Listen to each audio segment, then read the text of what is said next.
So তোমরা already অনেক দিন ধরে গিটটাকে ইউজ করে ফেলতেছো, তো মানে গিট সম্পর্কে কিছু প্রবলেম তোমরা কম বেশি সবাই ফেস করতেছো এবং এর ফলে তোমাদের জিনিসটা আস্তে আস্তে কমফোর্টেবল হচ্ছে। তো আমি অল্প কয়েকটা জিনিস আজকে বলবো যেগুলো তোমরা অলরেডি মোস্টলি জানো, তারপরও সুবিধার জন্য বলবো যে প্রথমত হচ্ছে ধরো আমি একটা রিপোজিটরি আমার রেডি করা আছে কোনোভাবে, তো আমি এই জিনিসগুলো ফলো করতেছি যে গিট ইনিট করব বা যে কমান্ডগুলো অ্যাপ্লাই করব। তো আমি এখানে একটা করে দিলাম যে ধরো গিট ইনিশিয়ালাইজ করে ফেললাম আমার এখানে। তারপর আমি যদি এটাকে সেকেন্ড টাইম ইনিশিয়ালাইজ করতে যাই তাহলে সিম্পল একটা এরর দিবে যে অলরেডি ইনিশিয়ালাইজ হয়েছে। সো অলরেডি ইনিশিয়ালাইজ মানে এটা নিয়ে তোমার আর ওরিড হওয়ার বা চিন্তা করার টেনশন করার আর তেমন কোনো দরকার নাই। তারপর তুমি একটা কমিট এখান থেকে তুমি যদি কপি করে ফার্স্ট কমিট দিতে পারো, কিন্তু এটার চাইতে তুমি মিনিংফুল হচ্ছে যে এই যে ফার্স্ট কমিটটা কি আছে সেই জিনিসগুলো তুমি একটু লিখে দেওয়া। তো এইখানে তুমি যদি চেক করো বা এই জায়গাটা দেখো 5 লেখা, তার মানে তোমার 5টা ফাইল আছে যেখানে চেঞ্জেস আছে। তো তুমি এখানে দেখো ডিসপ্লে, ফ্রেম, গ্রিড, পজিশন এবং একটা ইমেজ ফাইল আছে, সেটা অলরেডি এখানে অ্যাড করা লাগবে আর কি। তো তুমি এখানে ফার্স্ট কমিট লিখতে পারো, আবার তুমি একটু মিনিংফুল লিখতে পারো যেটা দেখলে অন্যরা বুঝতে পারে, যেটা হচ্ছে সামথিং লাইক যে added maybe like CSS extra practice HTML files বা ওয়েবসাইটস। তার মানে এই জিনিসগুলোকে তুমি অ্যাড করতেছো, মানে এক্সট্রা প্র্যাকটিস করার ওয়েবসাইটসগুলো তুমি অ্যাড করতেছো। তাহলে একটু ফার্স্ট কমিটের চেয়ে একটু বোঝা যাচ্ছে তুমি যে CSS এক্সট্রা ফাইলগুলো এই জিনিসগুলো তুমি কমিট করতেছো, তো এই জিনিসগুলো তুমি অ্যাড করতেছো বা কিছু একটা আর কি। তো এইটা আমি যখন কমিট করতে চাই তখন কিন্তু আমার এই জিনিসগুলো এইখানে নাথিং অ্যাডেড একটা জিনিস দিয়ে দিছে। কেন দিয়ে দিছে? কারণ আমি অ্যাড করি নাই। সো এইটা এখানে কিন্তু আমরা যদি একটু খেয়াল করি যে জাস্ট চোখ বন্ধ করে না করে গিয়ে আমরা যদি একটু করি তাহলে জিনিসটা কিন্তু ইজিয়ার হয়ে যাবে। তো আমি কি করব, গিট অ্যাড, যদি আমি সবগুলো একবার অ্যাড করতে চাই তাহলে আমি একটা ডট দিয়ে দিলাম, দিয়ে আমি এন্টার মেরে দিলাম। তারপরে আমি যদি হচ্ছে উপরের দিকে যাই তাহলে কি হচ্ছে, জাস্ট এই কিবোর্ডের আপার অ্যারোটা দেয় আর কি, যে এই যে আমি এখানে আসি, একবার দিলে উপরেরটা আসবে, তার একবার দিলে তার উপরেরটা আসবে, আরও বেশি বেশি দিলে আমি উপরটায় যাইতে পারবো। এখন যদি আমি এন্টার দিই তাহলে তুমি দেখবা যে 5 ফাইলস, এটা ক্রিয়েট মোড, এই জিনিসগুলো অ্যাড করা হয়েছে। এবং তুমি মোটামুটি এখন যদি তুমি করো এই জায়গাটা গিয়ে তোমাকে এখন এই যে অরিজিনটাকে একটু অ্যাড করতে হবে এবং এটা তুমি একবার করবা। তো আমি এখানে এসে অরিজিনটা অ্যাড করে দিলাম। দেওয়ার পরে আমার কি হলো, এটা চলে গেল। এখন লাস্ট যেটা আছে এই যে অরিজিন মাস্টারে পাঠাচ্ছে, একদম প্রথম যেটা তুমি পাঠাবা এইটা তুমি সাধারণত মাস্টারে পাঠাই দিবা। তো মাস্টার পাঠাইতে গেলে তোমার এইখানে তোমার ইউজার অ্যাক্সেস বা পাসওয়ার্ড যদি তুমি ফার্স্ট টাইম ইউজ করতে চাও তাহলে সেটা তোমার কাছ থেকে জানতে চাইবে। ধরো আমি এখান থেকে করে দিলাম যে কিছু একটা হইলো পি হিরো বা জঙ্কার, তারপরে হচ্ছে আমি যেই জিনিসটা আছে পি হিরো এটা দিয়ে দিলাম, তারপরে আমার পাসওয়ার্ড দিয়ে দিলাম, দেখি পাসওয়ার্ড আমার মনে আছে কিনা। যদি পাসওয়ার্ড থাকে তাহলে সে নিয়ে গেল log in failed. This accession GitHub wants to sign in using GitHub allow দিলে এই জায়গাটায় এসে তোমাকে লগ ইন করার মানে ওয়েবসাইটের অ্যাক্সেস পেয়ে এই জায়গাটা থেকে সে অ্যাক্সেস করতে যাচ্ছে, যেহেতু ওই পপ আপটা দিয়ে সে লগ ইন করতে পারে নাই আর কি। তো দেখি এই জিনিসটা হোক, তারপর আমি কন্টিনিউ করে দিলাম। তারপর এটা অথরাইজ হবে, এই যে অ্যাক্সেস আছে অথরাইজ GitHub সেটা দিয়ে দিলাম। এখানে আমার পাসওয়ার্ড যদি সেভ করা থাকে, দেখি এখানে GitHub-এর পাসওয়ার্ড, কনফার্ম পাসওয়ার্ড, এটা যদি আমি দিতে চাই দেখি আমার পাসওয়ার্ডটা ঠিক আছে কিনা। এখানে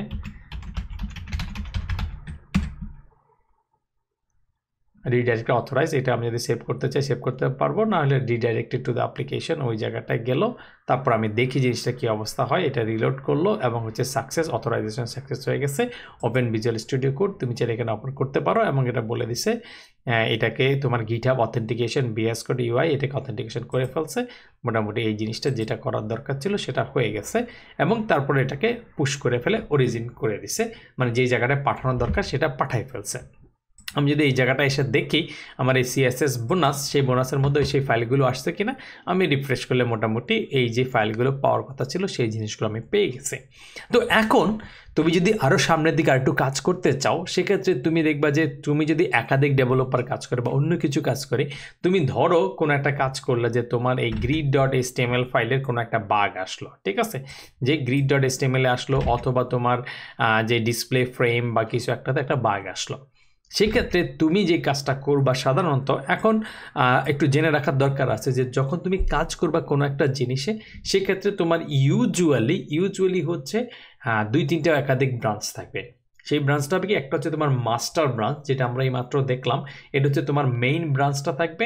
আর তুমি যখন কাজ করবা ম্যাক্সিমাম ক্ষেত্রে তুমি একটা ফিচার ব্রাঞ্চ তৈরি করে নিবা, যেটা দিয়ে তোমার এই বাগগুলো বা ফিক্সগুলো কাজ হবে। ধরো তুমি একটা জায়গায় করলা, যে ধরো তোমার এই মেবি তোমাকে বললো যে আমার প্রত্যেকটা গ্রিডের যে জায়গাটায় আমার হয়তো আর্টিকেল নাম্বার 6 নাম্বার 7 এই জিনিসগুলো দেওয়া আছে, এই জায়গাটায় আমরা হয়তো আর্টিকেল লিখবো না, আমরা H3 আর্টিকেলের পরিবর্তে এটাকে আমাদের একটা H2 লিখতে হবে। এইটা হচ্ছে আমাদের একটা নিড। তার মানে আমাদের যত H3 আছে এটাকে চেঞ্জ করে H2 করতে হবে, এই কাজটা আমরা করব। তো আমরা চাইলে মাস্টারে চেঞ্জ করে দিতে পারি, কিন্তু প্রফেশনাল ক্ষেত্রে এটা রিকমেন্ডেড না। রিকমেন্ডেড হচ্ছে তুমি এখানে দেখবা যে তুমি কোন ব্রাঞ্চে আসো, ওটার জন্য তুমি কি ব্রাঞ্চটা তৈরি করবা। তো এখানে তুমি যদি দেখো গিট ব্রাঞ্চ, তাহলে তোমাকে দেখাবে একটা মাস্টার ব্রাঞ্চে তুমি আছো, এবং এই জায়গাটাও দেখা যাচ্ছে তোমার কম্পিউটার বেসিসে, এটা এখানে দেখানোর কথা আর কি। তো চাইলে তুমি একটা ব্রাঞ্চ খুলে নিবা ফিক্স করার জন্য। তো তুমি দিবা যে ধরো হচ্ছে মেবি একটা দিয়ে দিলাম যে গিট চেক আউট করবা, তারপর তুমি ড্যাশ বি দিবা, একটা ব্রাঞ্চকে তুমি নতুন তৈরি করতেছো, ফার্স্ট টাইম তৈরি করতেছো, তোমার এই লোকাল কম্পিউটারে করতেছো। তুমি চাইলে গিট হাবে গিয়েও করতে পারো, করে এটাকে পুলও করতে পারো, চাইলে তোমার কম্পিউটারের মধ্যেও করতে পারো, এবং তুমি এটার নাম দিতে পারো কিছু একটা নাম, যে আমি এটার নাম দিলাম কি, সেটা হচ্ছে আমি নাম দিলাম যে আমার গ্রিড আইটেম ট্যাগ আপডেট, এরকম কিছু নাম দিলা। তো সাধারণত তুমি এটা নাম দিলে অনেক সময় হচ্ছে এই যে নামগুলো দিচ্ছে সেটার সময় তারা ড্যাশ ড্যাশ দিয়ে যাচ্ছে, তাহলে ব্রাঞ্চের নাম যেহেতু দিচ্ছে, নতুন ব্রাঞ্চ তৈরি করছে, তো সেক্ষেত্রে তারা হচ্ছে ড্যাশ ড্যাশ দিয়ে যায়, ড্যাশ ড্যাশ দিয়ে গিয়ে এই ব্রাঞ্চ তৈরি করা শুরু করে দেয়। তখন তুমি যখন এন্টার দিয়ে দিলা, তখন এই যে ড্যাশ বি মানে নিউ ব্রাঞ্চ করছো, এখানে বলছে switch to a new branch grid item tag update, এই ব্রাঞ্চে সুইচ করে ফেলছে। এবং তুমি যদি হচ্ছে গিট ব্রাঞ্চ এখানে চেক করতে চাও, তাহলে তুমি চেক করে এখন দেখাবে তুমি এই যে গ্রিড আইটেম ট্যাগ আপডেট, এই ব্রাঞ্চে তুমি আসো। সো তোমার নতুন ব্রাঞ্চ যেহেতু তৈরি হয়ে গেছে, এখন তুমি এই জায়গায় এসে তোমার ইচ্ছা মতো করে যেই ট্যাগগুলো চেঞ্জ করার দরকার তুমি একবারে চেঞ্জ করতে পারো। যদি আর কোনো H3 ট্যাগ অন্য কোথাও না থাকে, তুমি এটাকে H2 এখানে ধরে ধরে চেঞ্জ করতে পারো, কন্ট্রোল F দিয়ে সার্চ দিয়ে করতে পারো, যেভাবে হোক তোমার যেটা চেঞ্জ করা দরকার তুমি সেটা চেঞ্জ করে ফেললা। ধরো তুমি H3 দিলা, যতগুলো H3 আছে দেখলে যে মোটামুটি 30টা আছে, এবং তুমি একটু ঘাটাঘাটি করে দেখলা যে এই জায়গার মধ্যেই আছে, যেহেতু এখানে দেখাচ্ছে, এবং এইগুলোই তুমি চেঞ্জ করতে চাও, এর বাইরে আর নাই। সো তুমি মোটামুটি টপ টু বটম চলে আসছো।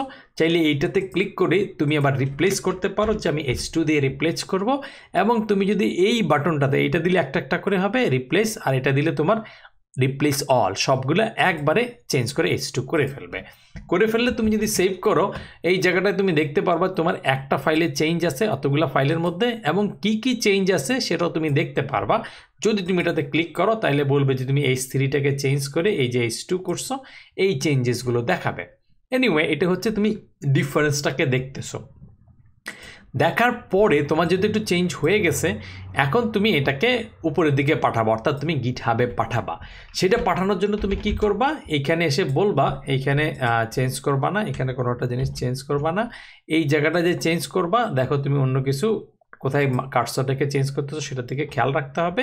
তারপরে এখানে এসে তুমি যে চেঞ্জ করতে যাচ্ছ গিট অ্যাড, তুমি চাইলে শুধুমাত্র এই যে গ্রিড যে ফাইলটা আছে এটাকেও তুমি অ্যাড করতে পারো, যে grid.html এটাকেও অ্যাড করতে পারো, অথবা তুমি চাইলে, আচ্ছা গ্রিড বানান তো ওখানে ভুল লিখছে, GIRD লিখে রাখছি, এই কারণে এটাকে পাচ্ছিল না। তো আমি এটাকে করবো যে এই গ্রিড বানান ভুল লিখলে তো হবে না, তাইলে আমি যদি হচ্ছে গ্রিড লিখি তাহলে সে কিন্তু এটাকে অ্যাড করে ফেলছে, এই যে গিট অ্যাড এটাকে অ্যাড করে ফেলছে। এখন আমি চাইলে এটাকে কমিট করে দিতে পারি একটা ফাইলকে, অথবা আমার যদি একাধিক ফাইল থাকে তাহলে সেটাকে ওই যে গিট অ্যাড তারপরে স্পেস দিয়ে ডট, যেটা অলরেডি তোমরা জানো। তো এখন আমি গিট কমিট করে ফেললাম, এটা নতুন ব্রাঞ্চে কিন্তু করতেছি, তো এটা কিন্তু আমার ওই যেই জায়গায় পাঠাবো সেখানে কিন্তু নাই। এই জন্য আমরা যখন পুশ করতে যাব তখন আমাদেরকে একটা ওয়ার্নিং দিবে। ভালো কথা, জাস্ট আমরা এটা করি, গিট কমিট, তারপর আমরা একটা মেসেজ দিলাম যে এটা হচ্ছে আপডেটেড অথবা fixed H3 tag by replacing by H3 tag replacing by H2 tag, এরকম কিছু একটা দিলা অন গ্রিড। এটা তুমি দিয়ে দিলে, তাহলে একটা মিনিংফুল একটা মেসেজ হলো। তো মিনিংফুল মেসেজটা ইম্পর্টেন্ট, এবং এইটা করে তোমার মোটামুটি একটা ফাইলে চেঞ্জ হচ্ছে, 15টা জায়গায় তুমি ইনসার্শন করছো, রিপ্লেস করছো, এই জিনিসগুলো তোমাকে বলতেছে, এবং তোমার যাওয়ার জন্য একটা রেডি আছে এটাও এখানে বলতেছে। এইবার তুমি যদি গিট পুশ দিতে চাও তাহলে তোমাকে একটা জিনিস বলবে যে ফাটাল এই যে current branch git has no upstream branch, তার মানে উপরে যে জায়গায় পাঠাবা সেখানে আসলে এই যে ব্রাঞ্চটা সেটা নাই, কারণ তুমি ওখানে এটা তৈরি করো নাই, তুমি লোকালি তৈরি করছো। এই জন্য তোমাকে কি করতে হবে সেটাও কিন্তু বলে দিচ্ছে, এই জায়গাটাই বলে দিচ্ছে। এটাকে জাস্ট কপি করো, কপি করে এই জায়গাটায় পেস্ট করো। তার মানে এটা আপ স্ট্রিম, এই যে সেট আপ স্ট্রিম মানে উপরে গিয়ে এটা সেট করবে একটা অরিজিন হিসাবে, তাইলে এই চেঞ্জেসটা তোমার উপরের জায়গায় চলে যাবে। এখন তুমি চাইলে তোমার যে চেঞ্জেসটা, ওই চেঞ্জেসটা তুমি এই জায়গায় যদি আসার পরে তুমি যদি রিলোড করো তাইলে তুমি দেখতে পাবা যে এই একটা branch grid item tag update এটা কিন্তু এখানে চলে আসছে, তুমি কিন্তু এইখানে কিছু করো নাই। এখন তুমি চাইলে এখানে কম্পেয়ার করে একটা পুল রিকোয়েস্ট তৈরি করে দিতে পারো। সাধারণত তুমি যদি একটা পুল রিকোয়েস্ট তৈরি করে দাও, তোমার অন্য আরেকজন ডেভেলপার সে চেক করে দেখবে যে জিনিসটা ঠিক আছে কিনা, চেঞ্জ আছে কিনা। তো পুল রিকোয়েস্টটা সাধারণত তুমি এইখানে তৈরি করবা। তৈরি করার সময় তুমি বলবা কিছু টুলও আছে এখানে, যেহেতু বলেই দিচ্ছে তুমি এই ব্রাঞ্চ থেকে এখানে নিবা এবং এটা কি কি চেঞ্জ আছে তুমি চাইলে এই কি কি কিছু লিখতে পারো, তুমি চাইলে এটার প্রিভিউ দেখতে পারো যদি কোনো প্রিভিউ থাকে, এবং এই রিলেটেড তুমি আরও কিছু কম্পেয়ারও করতে পারো নিচের দিকে যদি চাও, কী কী জিনিস চেঞ্জ হচ্ছে, একাধিক ফাইলে যদি চেঞ্জ থাকে সেখানে করতে পারো। তুমি চাইলে যখন এটা দেয়া হবে সেখানে তুমি কমেন্ট লিখে ফিডব্যাক দিতে পারো, অনেক কিছু করতে পারো। ধরো একটা পুল রিকোয়েস্ট তুমি এখান থেকে তৈরি করে দিলা, যেটা অলরেডি তোমরা করছো। করার পরে তুমি এখানে দেখতে পাবা যে একটা পুল রিকোয়েস্ট আছে, সেখানে তুমি যদি যাও তাহলে তুমি দেখতে পারবা এর মধ্যে কী কী চেঞ্জ আছে। তুমি যদি চাইলে এটাকে অ্যাকসেপ্ট করতে পারো, মানে যে ডেভেলপার আছে সেটাকে রিজেক্টও করে দিতে পারে যে না এটা ঠিক নাই, অথবা তুমি অন্য কিছু বলতে পারো যে এটা ঠিক মতো হয় নাই, বা তুমি এটা চেঞ্জগুলো দেখতে পারো কী কী চেঞ্জ আছে এখানে তুমি, বা অন্য কোনো ডেভেলপার যে এটাকে অ্যাকসেপ্ট করবে সে গিয়ে ওখানে কমেন্ট করে দিতে পারে যে কী কী চেঞ্জ হয়েছে, এই চেঞ্জগুলো ভালো হয় নাই, খারাপ হয় নাই, বা কিছু একটা সেই জিনিসগুলো তুমি দেখতে পারো কোনো একটা জায়গায় যে না এখানে তুমি চাইলে একটা কমেন্ট অ্যাড করে দিতে পারো। মাল্টি লাইন একসাথে সিলেক্ট করে তুমি কমেন্ট করতে পারো, এই যে এখানে দেখাচ্ছে যে এই 5টা লাইনে কিছু একটা করতে হবে। সো এইটা যখন তুমি প্রফেশনালি করতে যাবা তখন এই জিনিসটা অনেক বেশি দেখবা যে কাজের মধ্যে ব্যবহৃত হচ্ছে আর কি। সো তুমি এইভাবে রিভিউ করতে পারো, বা অন্য ডেভেলপার রিভিউ করবে, তো তুমি আবার যদি মেইন জায়গায় চলে আসো তখন তুমি মার্জ পুল রিকোয়েস্ট করলে এই জিনিসটা যেই জায়গায় মার্জ করতে চাও, ধরো আমার এই মুহূর্তে আমি মাস্টার ব্রাঞ্চে ম্যাচ করতে চাই, সেখানে জিনিসটা ম্যাচ হয়ে যাবে। তো এটা মোটামুটি তুমি বুঝতে পারলা যে এরপরে তুমি যখন একসাথে করবা অনেক সময় তুমি যদি কোনো কনফ্লিক্ট হয় সেগুলোকেও রিজলভ করবা। বাট মেইন বিষয় হচ্ছে যখন তুমি প্রফেশনালি কাজ করতে যাবা তখন তোমার চেঞ্জেসগুলো ম্যাক্সিমাম সময় অন্য একটা ব্রাঞ্চ তৈরি করে অনেকগুলো হওয়ার পরে তারপরে মার্চ করবা। কিন্তু নিজে নিজে করতে গেলে হয়তো তুমি একটা ব্রাঞ্চেই করতে পারো যখন তুমি করতেছো, বাট ফিউচারে প্রফেশনালি করতে গেলে তখন তুমি মাল্টিপল ব্রাঞ্চ তৈরি করে করতে পারবা। সো এই জিনিসটা একটু দেখে রাখলে আপাতত, ফিউচারে আরও দরকার হলে ডেফিনেটলি আরও দেখে ফেলবা। এবং গিট আসলে অনেক বিশাল একটা সমুদ্র, এটা নিয়ে তোমার মোটামুটি নেক্সট আরও 8-10 বছর পড়ে থাকতে হবে। তো এটা নিয়ে তুমি ফিউচারে আরও অনেক শিখবা। এই ভিডিওটা আপাতত এখানেই থাকলো, দেখা হবে নেক্সট ভিডিওতে।